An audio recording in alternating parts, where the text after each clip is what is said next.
Assalamualaikum warahmatullahi wabarakatuh. Jumpa lagi teman. Yuk kita langsung aja ke bagian berikutnya. Tapi biasa, sebelum kita masuk ke bagian berikutnya, kita berdoa dulu ya.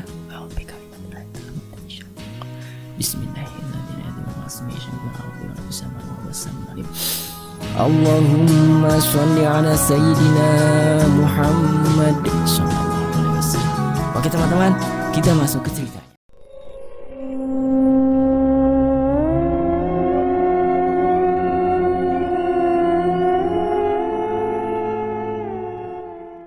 Pagi itu 6 anak, 4 perempuan dan 2 anak lelaki, rata-rata berusia 10 tahun, tampak bermain galah asin.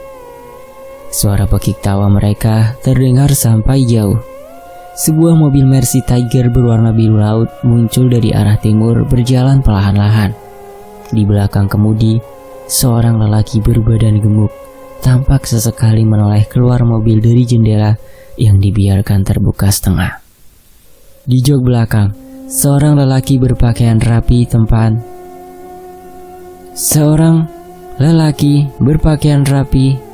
duduk tenang. Pandangan mata lurus ke depan. Di hadapan sebuah rumah besar berbentuk joglo, dia memberi kode dengan lambaian tangan kepada sopirnya untuk berhenti sejenak. Sepertinya anak terakhir keturunan pengkhianat itu tinggal di sini. Kau tunggulah sebentar di sini, Manto. Sopir yang dipanggil Manto itu mengangguk hormat, lalu dengan cepat keluar dari mobil dan menuju pintu belakang sebelah kanan. Dibukanya pintu itu. Sesosok lelaki tadi segera beranjak dari jok belakang. Kini tampak jelaslah wajah dan penampilan lelaki itu. Seorang lelaki memakai pakaian rapi, layaknya pejabat atau direktur sebuah perusahaan bonafit. Setelan jas yang setengah terbuka memperlihatkan kemeja licin berwarna putih dan dasi motif polkadot yang melilit di lehernya. Sementara postur tubuh biasa saja karena agak gemuk sehingga terlihat agak pendek. Wajahnya bulat, beralis tebal melengkung menyerupai celurit, pipi tebal, berlemak serta mulut yang tebal dengan rahang yang terlihat kokoh. Siapa dia? Parlin. Anak-anak, orang itu berseru. Dia mengangkat tangan kirinya menuju ke arah rumah besar. Apakah ini rumahnya Mangku Wirya, Lurah Desa Tawang? Anak-anak yang tengah asyik bermain menghentikan permainan mereka dan hendak menjawab mengiyakan. Hei, kalian tak perlu takut. Aku hanya bertanya benar ini rumah Mangku Wirya. Lalu, orang itu merogoh saku jasnya dilemparkan beberapa keping uang ke tanah. Ambil uang itu untuk membeli panganan dan bagi-bagi, katanya. Salah seorang dari 6 anak itu memungut uang yang ada di tanah lalu memberanikan diri menjawab. Memang betul, itu rumah kakek Mangku. Seorang anak lelaki berambut hitam ikal tiba-tiba memotong ucapan kawannya itu. Kita tidak tahu siapa orang itu. Mengapa kau lancang menjawab pertanyaannya? Cah bagus berambut hitam, siapa kau? Apa masih ada sangkut paut dengan Mangku Wirya? Orang itu bertanya. Dia cucu kakek Mangku. Lagi-lagi yang menjawab adalah anak perempuan tadi yang kini tegak sambil memegang kepingan uang. Kembali kau bertindak lancang, Murti. Anak yang disebut sebagai cucu Mangku Wirya tampak gelisah dan takut. Lebih-lebih ketika dilihatnya orang berpakaian rapi itu memandang tak berkedip ke arahnya. Anak ini seperti memiliki suatu tabir aneh. Aku tidak bisa menembusnya. Apakah ini anak yang 10 tahun lalu lepas di hutan itu?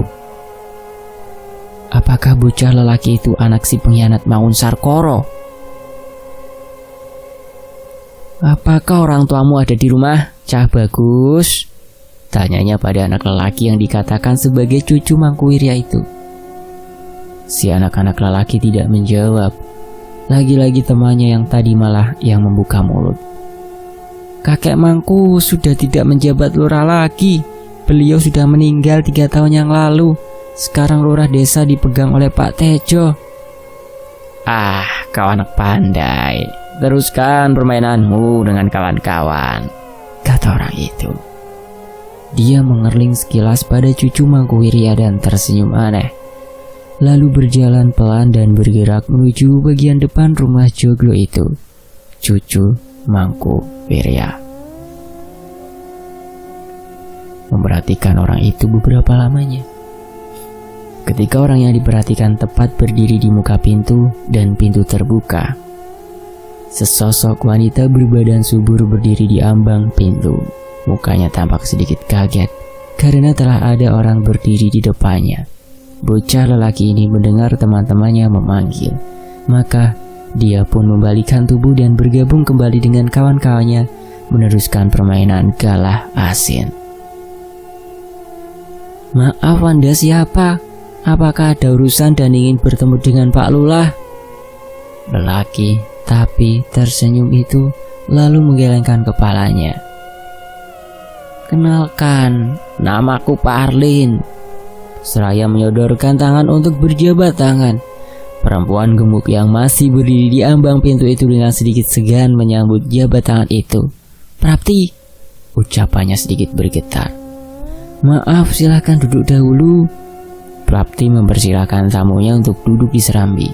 Di sana, ada 4 kursi yang disusun mengitari sebuah meja dari rotan yang berbentuk bulat, yang tepat berada di tengah. Setelah dirasa tamunya itu nyaman duduknya, kemudian Prapti bertanya, "Apa tujuan Pak Parlen ke rumah saya?" Dia bertanya sambil sesekali melihat ke depan, ke arah anak-anak yang masih asyik bermain. Mangun Sarkoro. Meskipun ucapan itu pendek dan pelan, akan tetapi membuat perempuan gemuk yang duduk di depannya itu menampakkan perubahan paras muka. "Mengapa wajahmu berubah, Prapti?" "Tidak ada apa-apa." Prapti tergagap, berbohong. Lidahnya keluh seperti tersangkut di tenggorokan. "Kau jangan berbohong. Sekarang lekas katakan di mana Mangun Sarkoro dan anaknya itu." Prapti sama sekali tidak menjawab. Dia hanya terdiam. Tiba-tiba pikirannya kalut. Semua rasa kecewa dan sakit hati pada bapaknya yang selama ini berusaha untuk diendapkannya tercerai-berai lagi. Luka lama seperti dicabik-cabik duri. "Baiklah, kalau kau tidak mau mengatakan, aku tidak akan memaksa. Suatu saat kau akan mencari dan memohon bantuan kepadaku." Kata-katanya datar dan dingin. Pandangan mata juga terkesan beku dan aneh. "Saya akan ke belakang, Pak, membuat minuman dahulu." Prapti bermaksud akan beranjak, akan tetapi tangan lelaki bernama Parlin itu dengan cepat menahan tangan Prapti. Seperti ada kekuatan gaib yang mempengaruhi. Prapti mengurungkan niatnya itu. Sejurus kemudian, Parlin terdiam, seperti memberi kesempatan pada perempuan yang duduk di depannya itu untuk berpikir. "Ketahuilah, Mangun Sarkoro dan anaknya itu akan membawa bencana dan musibah atas kehidupanmu. Wajahmu menyeratkan penderitaan dan kekecewaan, serta sakit hati yang mendalam. Di matamu masih ada bara api dendam yang belum juga padam. Serapat apa kau menyembunyikan, aku masih bisa melihat itu dengan jelas. Dendammu itu kalau dipergunakan akan membuat kau menjadi kuat, dan yang lebih penting, akan mendatangkan kekayaan di hidupmu. Suamimu seorang lurah." Prapti hanya terdiam diri, tidak menggeleng ataupun mengangguk. "Jabatan lurah tidak selamanya. Hidup sebentar lagi akan berputar dan berada di bawah. Di sebelah desa Tawang ini, di kaki gunung Merapi sebelah barat, ada sebuah dusun bernama Padas Lintang.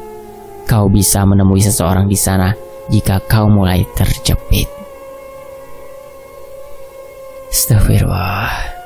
Tanpa memodulikan Prapti yang masih duduk termenung di kursinya, Parlin beranjak dari tempatnya. Tubuh lelaki itu berjalan ke arah mobil yang masih terparkir diam di seberang pekarangan rumah. Dia berhenti sejenak di samping anak-anak yang masih bermain galah asin. Ditatap tajam-tajam ke arah bocah kecil laki-laki berambut ikal yang tengah bermain. Tidak lama kemudian, ia berjalan lagi. Mobil itu menggeram dengan pelan. Setelah sebelumnya lelaki berpakaian rapi itu masuk dan duduk di kursi belakang, dan mobil itu berlalu diikuti oleh pandangan berpasang-pasang mata anak-anak yang sedang bermain di pekarangan itu. Prapti masih terpekur di tempat duduknya, sama sekali tidak beranjak. Pikirannya tiba-tiba kacau. Kata-kata lelaki bernama Parlin tadi seperti menempel dan mempengaruhi pikiran alam bawah sadarnya. Apakah benar Maun Sarkoro dan anaknya itu akan membawa bencana dan musibah atas kehidupanku? Apakah benar dendamku itu kalau dipergunakan akan membuat aku menjadi kuat dan akan mendatangkan kekayaan? Prapti beranjak dari tempat duduknya. Lalu perempuan gemuk itu berdiri di depan serambi, masih memandang ke arah kerumunan anak-anak yang bermain. Hartono, sini nak. Suara ketukan pintu membuyarkan lamunan perempuan gemuk itu. Dia terhenyak, lalu berdiri dan berjalan ke arah pintu depan. Dan suara ketukan pelan itu kembali terdengar. Iya, sebentar. Prapti mempercepat langkahnya. Diputar handle itu dan pintu terbuka lebar. Di muka pintu berdiri seorang pemuda berumur sekitar 20 tahun. Prapti terperanjat melihat pemuda itu. Mengapa anak ini belum mampus juga? Desisnya dalam hati. Bude, pemuda itu yang tidak lain adalah Sasongko. Segera menghambur memeluk perempuan itu dengan penuh keharuan. Air matanya menetes tidak dapat terbendung lagi. Bahunya terguncang-guncang menahan kesedihan. Prapti dengan cepat menyembunyikan keterkejutannya. Ia lalu mengelus-elus punggung Sasongko yang masih hanyut tenggelam dalam kesedihannya. Sudah, Le, sudah. Hentikan tangisanmu itu. Ayo masuk ke dalam. Tentu kau sangat capek dan lelah. Sasongko mengendurkan pelukan pada budenya itu. Sambil terisak-isak dia berkata, saya ingin ke makam ibu. Tujuan saya yang paling utama ke Muntilan ini selain untuk bertemu Bude juga ingin ke makam ibu. Paras perempuan gemuk itu sedikit berubah, tetapi buru-buru ia dapat menguasai keadaan kembali. Iya, nanti Bude antar ke tepi desa. Ibumu aku makamkan di sana. Mengapa Bude tidak membiarkan ibu dimakamkan di Wonosari, dekat dengan bapak, dengan kakek dan dengan Witri? Marni orang asli Muntilan, Le. Makanya Bude membawa Marni ke sini. Bude juga tentu tidak mengetahui kalau Sasongko tidak meneruskan kata-katanya. Tiba-tiba hatinya merasa gamang. Akankah dia ceritakan soal penyebab kematian Marni? Dibunuh seseorang bernama Dipo Wongso? Prapti sekilas melihat perubahan paras pemuda di depannya itu. Kamu kenapa, Le? Kalau apa itu? Coba lanjutkan. Ceritakanlah yang gamblang kepada budemu ini. Sasongko hanya menggeleng pelan. Tidak, Bude. Tidak ada yang perlu diceritakan semua yang telah terjadi. Apa yang sebenarnya ia ketahui? Apakah ia tahu hal itu? Tapi tidak mungkin. Kidipo sangat rapi bekerja. Tidak mungkin hal itu bocor. Tetapi tunggu sebentar. Harusnya dukun itu sudah kembali ke Muntilan kemarin. Apakah telah terjadi sesuatu dengan dukun itu? Hati Prapti tiba-tiba diselimuti kegelisahan dan kegundahan. Apakah aku harus turun tangan sendiri menghabisi anak ini? Tinggal selangkah lagi. Semua tumbal telah lengkap. Kalau begini masalahnya, mau tidak mau aku harus menghabisi anak ini dengan tanganku sendiri. 3 hari lagi bulan purnama sempurna. Waktu yang sangat tepat untuk melakukan persembahan. Sasongko sama sekali tidak sadar dan tidak mengetahui kedatangannya ke Muntilan hanya untuk mengantar nyawa. Pertunjukan maut sebentar lagi akan tersaji, dan ia yang menjadi tokoh utamanya. Begitu 3 orang penduduk desa itu selesai menimbun tanah kuburan, orang tua dengan bekas luka di pipi kirinya itu anggukkan kepala, menyerahkan sebuah bungkusan kecil dan berkata, kalian bertiga boleh pergi. 3 orang itu ambil cangkul masing-masing lalu tinggalkan tempat itu. Senja merambat menuju malam. Suara serangga malam mulai terdengar nyaring. Beberapa kelelawar terbang berputar mengepakkan sayap hitam di angkasa. Cahaya bulan pucat berpendar menerangi bumi. Sementara itu di pemakaman, orang tua bercodet di pipi kirinya itu ambil 7 buah tabung bambu berisi air. Satu demi satu tabung bambu itu ditancapkannya di atas tanah makam yang merah, lurus mulai dari kepala terus ke arah kaki. Setelah itu dia menyiapkan sebuah pendupaan, membakar potongan-potongan kayu kecil dalam pendupaan dan menebar bubuk kemenyan. Seantero tempat itu kini diselimuti asap dan tebaran bau kemenyan yang harum tapi terasa mencekam. Dengan kedua tangannya, orang tua yang tidak lain Ki Dipo Wongso, dukun dari desa pada selintang itu, memegangi ujung tabung bambu sambil mulutnya tiada henti mengucapkan kalimat-kalimat panjang yang tak jelas terdengar oleh perempuan gemuk yang berdiri tegak tidak jauh dari gundukan tanah merah itu. Selesai memegangi tabung bambu yang ketujuh di bagian kaki kubur, Ki Dukun Dipo Wongso kembali ke bagian kepala. Di sini, dia mencelupkan tangan kanannya ke dalam bambu berisi air. Lalu tangan itu dikeluarkan dan air dicipratkannya ke atas kubur. Demikian dilakukannya sampai 7 kali. Selesai itu orang tua tersebut ambil bungkusan daun berisi kembang 7 rupa. Bungkusan dibuka dan kembang di dalamnya bukan ditebar di atas makam, melainkan dimasukkan ke dalam tabung bambu pertama. Demikian dilakukannya berturut-turut pada 6 tabung lainnya dan 6 bungkus bunga. Prapti, Ki Dukun Dipo Wongso melangkah mendekati perempuan gemuk itu. Dengar baik-baik. Demi semua keinginanmu yang tinggal selangkah lagi ini, maka jasad ini harus terkena tanah kuburan ini dulu. Dengan begitu, syarat untuk tumbal akan terpenuhi. Biarkan jasad ini nanti yang akan berjalan sendiri ke tempat persembahan. Dan satu lagi, kuburan ini yang nantinya akan kosong juga akan berguna sebagai pengalih perhatian. Kau dengar itu, Prapti? Prapti menjawab dengan anggukan kepala. Ki Dukun Dipo Wongso memutar tubuhnya, kembali melangkah ke bagian kepala kuburan. Di sini, dia tegak dengan kedua tangan diangkat tinggi-tinggi ke udara. Telapak tangan dikembangkan, dari mulutnya keluar ucapan seperti sebuah tembang. Ler-iler, ler-iler. Selesai mengucapkan kalimat-kalimat itu dengan suara keras, lalu Ki Dukun Dipo Wongso meneruskan kata-katanya dengan suara perlahan seperti bergumam. Namun, sesaat kemudian terdengar suara aneh dari dalam liang kubur yang baru saja ditimbun. 7 batang bambu yang menancap di tanah merah tampak bergerak, bergoyang-goyang, sehingga air yang ada di dalamnya sesekali muncrat keluar. Beberapa tabung bahkan jatuh berguling. Tanah mulai rengkah, kemudian terbongkar dengan hebat, seperti ada sekop dan pacul yang tidak terlihat menggerakkan gundukan tanah yang masih merah itu sehingga berhamburan. Pada saat itu rembulan keluar dari balik awan, sinarnya kembali menerangi bumi, menerangi gundukan tanah merah itu. Kayu nisan terbalik, kemudian gundukan tanah merah itu lenyap, berganti dengan lubang menganga lebar dan hitam. Lalu suara mendesah terdengar berat. Suara desahan itu berasal dari lubang besar itu, disusul oleh suara tangis yang pilu menyayat, suara seorang perempuan.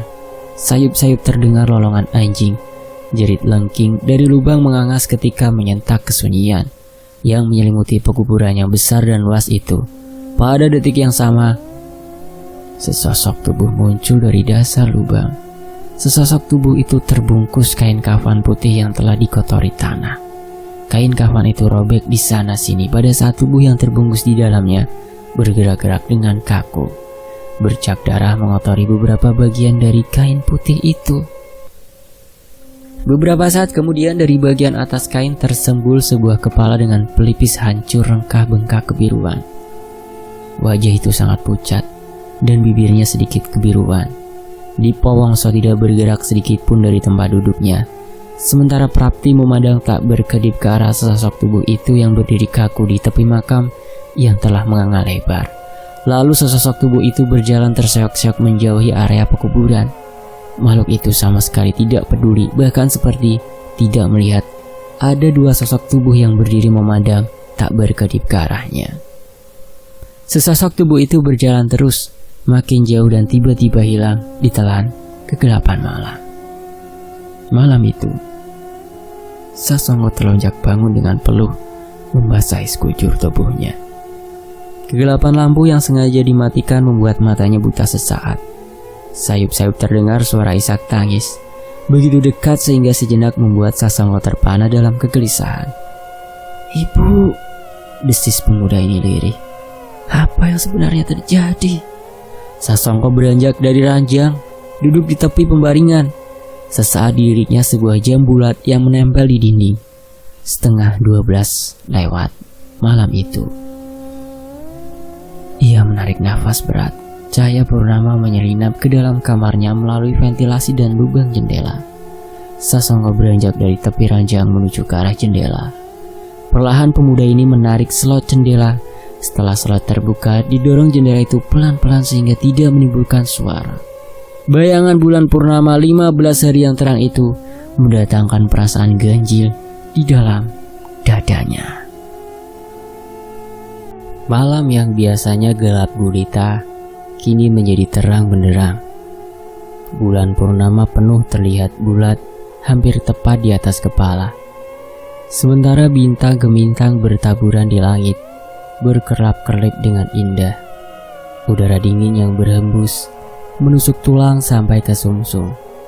Suasana sunyi itu kadang-kadang ditimpali suara serangga malam dan lolongan anjing di kejauhan.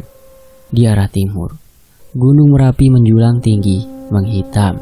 Sesekali terdengar suara aneh seperti tiupan seruling.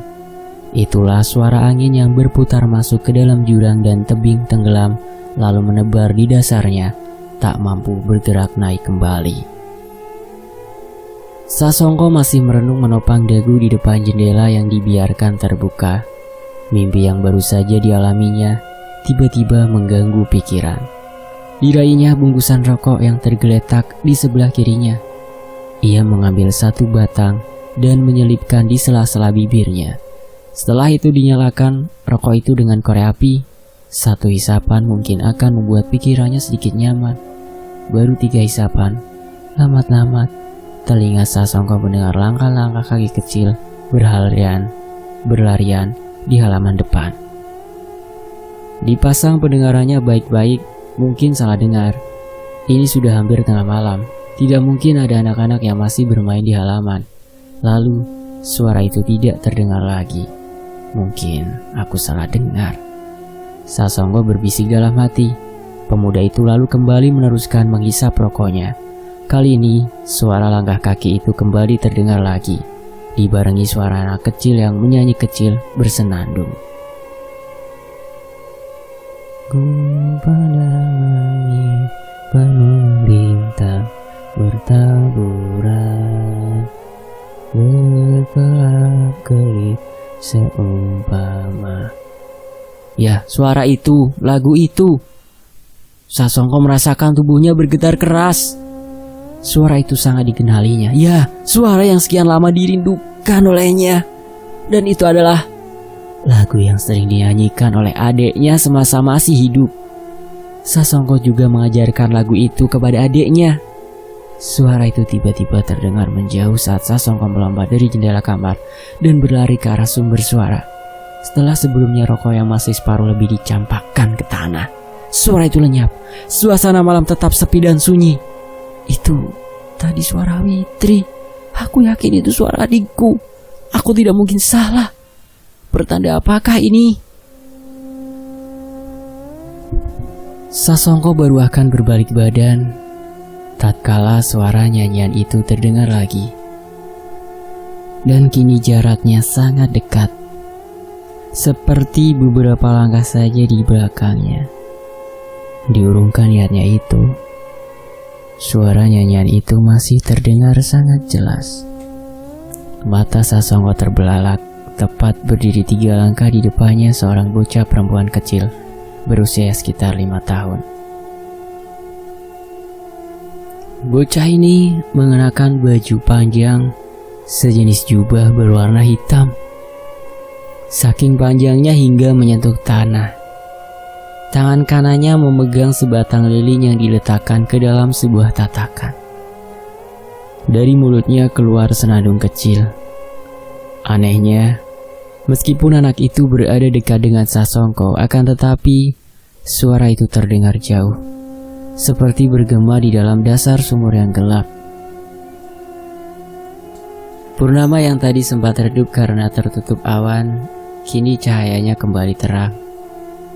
Jantung Sasongko serasa berhenti berdetak karena wajah bocah yang di depannya itu sangat dikenalinya. Meskipun sebagian wajah bocah itu tertutup rambut yang meriap ke muka. "Witri, kaukah itu?" Untuk teman-teman yang belum mengetahui siapa Witri itu, bisa disaksikan di part nomor 1. Oke, kita lanjut. Si bocah perempuan mendongak sehingga wajah yang sangat pucat itu terlihat. Pandangan bocah perempuan itu kosong. Bulu kuduk Sasongko meremang. Tiba-tiba bocah perempuan itu berbalik badan lalu berjalan ke arah pohon asem yang tumbuh di pojok halaman belakang. Seperti ada kekuatan yang menggerakkan kaki. Sasongko berjalan mengikuti bocah kecil itu dari belakang. Hanya sekejapan saja tiba-tiba sosok kecil itu menghilang entah kemana. Sasongko mengitari pohon asem yang besar itu, berharap adiknya itu bersembunyi di sana. Akan tetapi di balik pohon itu tidak ada siapapun. Malam semakin larut. Udara di luar semakin dingin. Apa yang sebenarnya terjadi? Mengapa Witri menampakkan diri di sini? Pada saat itulah kakinya membentur sesuatu. Sasongko menunduk dan berjongkok. Lewat sinar bulan purnama, pandangan matanya yang tertumbuk pada sebuah handle pintu sederhana dari besi yang melengkung. Handle itu seperti disembunyikan oleh daun-daun kering dan rumput tinggi yang sepertinya sengaja tidak dipotong. Sasongko kemudian menarik handle yang terpasang di papan. Pintu rahasia itu terbuka. Tampaklah lubang menganga yang berundak-undakan menuju ke bawah tanah. Sesaat Sasongko termangu di ambang lambung itu. Lalu perlahan-lahan Sasongko menuruni undak-undakan ke bawah ruangan yang temaram. Pengap dan dingin. Tembok menghitam tampak basah lembab dan berlumut. Sampai di ujung undak-undakan terdapat ruangan berukuran luas sekitar 15 meter persegi dengan 2 buah obor yang menempel di pojok ruangan. Sasongko menghentikan langkah kakinya seperti terpantek melihat hal mengerikan yang ada di depan mata. Di atas lembaran-lembaran permadani lusuh itu ada 5 kursi dari kayu yang disusun mengelilingi sebuah meja bundar yang diletakkan di tengah. Yang membuat jantung berhenti berdetak adalah ada 4 sosok tubuh yang duduk kaku di atas kursi itu. 4 sosok tubuh itu semuanya terbungkus mantel panjang berwarna hitam. Sesosok tubuh orang tua duduk di ujung meja, wajah pucat, bibir biru. Di sebelahnya, sesosok anak kecil perempuan berusia sekitar 5 tahun juga duduk. Keadaannya juga tidak kalah ganjil dengan si orang tua. Sebagian wajahnya tertutup rambut yang tergerai, kepalanya sedikit terkulai ke kanan seperti akan lepas dari batang leher. Sementara di kursi lain seorang lelaki duduk beku. Di sisinya seorang wanita dengan pelipis hancur kebiruan dengan darah yang masih hampir menutupi wajahnya. Jika dia melihat keempat sosok ini, pastilah bulu kuduknya akan meremang. Aroma busuk dan pengap segera menyergap indera penciuman. Bau kemenyan dan dupa seperti tidak mampu mengalahkan busuknya ruangan itu. Sasongko mundur. Dadanya berdegup kencang. Keringat dingin mengucur deras dari tubuhnya. Ia terduduk lemas di lantai. Keempat sosok tubuh yang duduk di kursi itu sangat ia kenal. Mereka adalah keluarganya yang telah meninggal. Ada Maung Sarkoro, kakeknya, Hartono, bapaknya, Marni, ibunya, dan bocah perempuan kecil itu adalah adiknya. Ekor matanya melirik ke arah satu kursi yang masih kosong. Bulu kuduknya meremang. Ingatannya kembali bekerja. Kata-kata Jatmiko bergema di pikirannya. Firasatku mengatakan, kau masih harus berhati-hati kok. Jangan-jangan ada orang terdekatmu yang punya rencana keji itu. Orang yang punya dendam dan tidak sanggup untuk menghilangkan bara itu akan tega untuk melakukan apa saja demi terpuaskan dendamnya. Lalu pikirannya juga menerawang atas ramalan janda pemilik warung makan di Terminal Umbul Harjo tempo hari. Apa yang kau lihat baik belum tentu baik, dan apa yang kau lihat jelek belum tentu buruk. Hati-hatilah dengan orang yang terdekat denganmu. Apakah ini perbuatannya? Jika benar, mengapa Bude Prapti tega berbuat keji seperti ini? Salah keluargaku apa?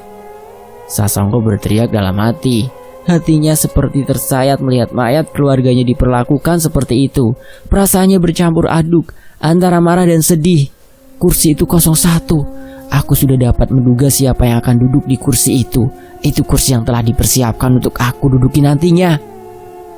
Bulu kuduk Sasongko merinding, mukanya pucat. Pertunjukan maut dengan dia sebagai pemeran utamanya telah dimulai. Sementara itu, suara langkah kaki menuruni undak-undakan terdengar. Tidak berapa lama sesosok tubuh gemuk dengan baju mantel panjang berwarna hitam berdiri di lantai tangga kedua dari bawah. Perempuan gemuk itu tidak lain Prapti. Di tangan kanannya tergenggam sebuah golok. Mata golok itu berkilat tertimpa cahaya obor yang menempel di dinding. Prapti menyeringai. Selamat malam Sasongko. Tampaknya kau sudah tidak sabar untuk berkumpul dengan keluargamu. Lalu perempuan gemuk itu tertawa bergelak. Suaranya bergema di ruang bawah tanah itu. Sasongko yang sadar nyawanya terancam mundur 2 langkah. Pemuda ini lalu berkata, Bude Prapti, mengapa Bude sangat kejam dan sangat keji? Prapti tertawa gelak-gelak. Setelah mereda tawanya, perempuan ini membentak galak. Apa salahmu? Apa salah keluargamu? Ketahuilah karena keluargamu, aku menderita batin bertahun-tahun. Penderitaanku itu sangat dalam, sehingga bara api dendam itu tidak akan pernah padam sebelum keluargamu mati semua di tanganku. Kau seperti iblis, Bude. Aku sama sekali tidak menyangka kaulah dalang dari semua ini. Sekarang kau sudah tahu segalanya, bocah bagus.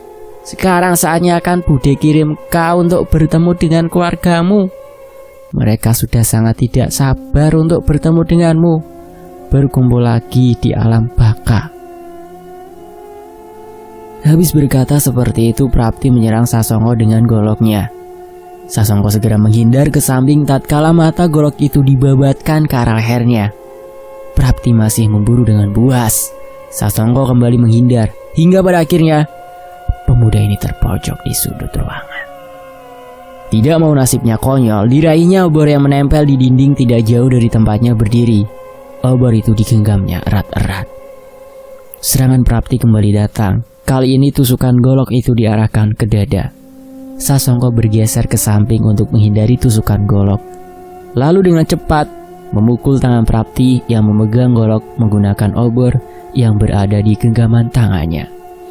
Prapti menjerit tatkala batang obor yang terbuat dari bambu itu mengejar dengan telah pergelangan tangannya. Golok terlepas dari genggaman, jatuh ke lantai, menimbulkan suara yang berisik. Mengetahui golok itu telah jatuh, Sasongko segera mengambil kesempatan. Cepat sekali tendangannya menghantam dada perempuan gemuk itu. Des! Mampus lu Prapti. Prapti melolong kesakitan. Tubuhnya terhuyung ke belakang, hampir jatuh jika saja ia tidak sempat berpegangan pada kursi. Dadanya sesak. Mukanya terlihat memerah di bawah guyuran cahaya temaram obor yang tinggal satu menempel di tembok. Kau kurang ajar Sasongko. Kau tega menendangku, ha? Mata perempuan itu mendelik merah. Saya terpaksa membela diri, Bude. Saya juga tidak mau mati sia-sia. Di samping itu, Bude harus mempertanggungjawabkan semua perbuatan Bude.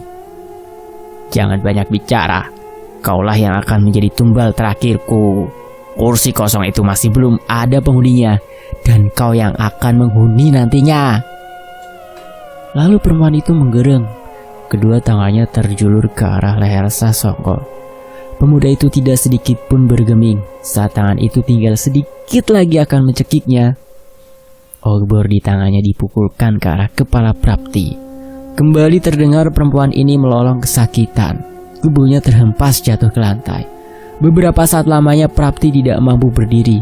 Hanya terdengar rintihannya menahan sakit. Hati Sasongko tergetar. Rasa iba menyelinap di dalam hatinya. Biar bagaimanapun dia telah hidup bersama budenya itu hingga umur 10 tahun. Semasa bayi, jika ibunya sedang bekerja di sawah, Praptilah yang senantiasa menemani dan mengurusinya seperti anaknya sendiri. Meskipun Prapti pada masa itu telah memiliki 2 orang anak, tetapi perlakuan kepada Sasongko tidak pernah berbeda. Sasongko berjalan perlahan ke arah Prapti yang masih terkapar di lantai. Obor yang telah padam itu dilemparkannya ke lantai. Perlahan-lahan pemuda ini berjalan ke arah Prapti. Dia tidak mengetahui bahwa pilihannya itu mengantarkannya pada maut. Karena pada saat yang bersamaan, tangan kanan Prapti diam-diam meraih golok yang tadi terlempar akibat pergelangan tangan kena gebuk. Jarak Sasongko dengan Prapti semakin dekat. Perlahan Sasongko merunduk. Pada saat itulah Prapti menyabetkan goloknya ke arah leher Sasongko. Karena jarak yang terlalu dekat tidak ada kesempatan lagi untuk menghindar. Meskipun dia menjatuhkan diri akan tetapi golok itu sempat menebas lehernya. Darah mengucur deras dari luka itu. Sesaat pandangan Sasongko berkunang-kunang. Tubuhnya bergetar hebat lalu jatuh ke lantai. Kesadarannya belum hilang. Pandangannya masih sempat melihat ke arah Prapti yang juga telah berdiri sambil memegang golok. Maka dengan susah payah Sasongko mencoba untuk bangun dan berlutut, tapi hal itu sia-sia belaka. Kedua kakinya lemas seperti tidak bertulang. Beringsut-ingsut perlahan ia berusaha menjauhi Prapti. Akhirnya ia sampai di pojok ruangan. Susah payah Sasongko bersandar pada dinding. Sasongko mendekap lehernya yang masih saja mengeluarkan darah. Darah bercacaran di lantai batu. Sementara di sisi lain, Prapti telah bangkit berdiri dengan susah payah. Golok di tangan kanannya tampak merah berlumuran darah segar. Apa yang kau inginkan, Bude? Suara Sasongko tersengal-sengal. Nafasnya tak beraturan. Ia duduk bersandar di sudut. Darah sudah membanjiri bajunya. Perempuan gemuk itu mendekat sembari mengarahkan golok berlumuran darah itu. Napas perempuan paruh baya itu bahkan semakin menggebu. Ia seperti harimau kelaparan sedang mengincar mangsanya yang sedang terluka. Sasongko tak berdaya. Hanya dia menanti malaikat maut datang di ujung golok itu. Nafasnya tersengal. Bahkan untuk mengelap keringat bercampur darah yang mengucur di pelipisnya pun ia tak sempat. Sasongko memejamkan matanya dan semuanya menjadi gelap.